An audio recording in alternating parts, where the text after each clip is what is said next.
تعال أقول لك أسهل طريقة تقرأ بيها تحليل ال EBG من غير ما تتلخبط. مبدئياً لازم تحفظ المعدل الطبيعي لل pH واللي هو 7.35 إلى 7.45 ومعدل ال PaCO2 واللي هو 35 إلى 45 ومعدل ال HCO3 واللي هو من 22 ل 26. بعدين نيجي نبص عليهم في التحليل. ال HCO3 واللي بينظم وجود الكلية وهو مركب قاعدي. لو غير طبيعي فكده ميتابوليك. لو منخفض هنلاقي ال pH منخفض معاه فيعمل لي ميتابوليك اسيدوزس زي حالة ال DKA. أما لو زاد عن الطبيعي فهتلاقي ال pH زاد وبكده يعمل لي ميتابوليك الكالوزس.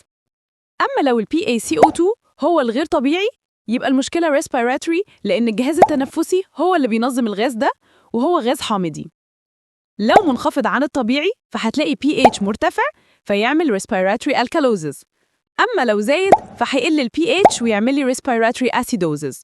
وعلشان ما تتلخبطش لو ال HCO3 بتاع الميتابوليك قل أو ال SpO2 بتاع respiratory زاد فهيعمل لي acidosis والعكس بالنسبة للالكالوزس.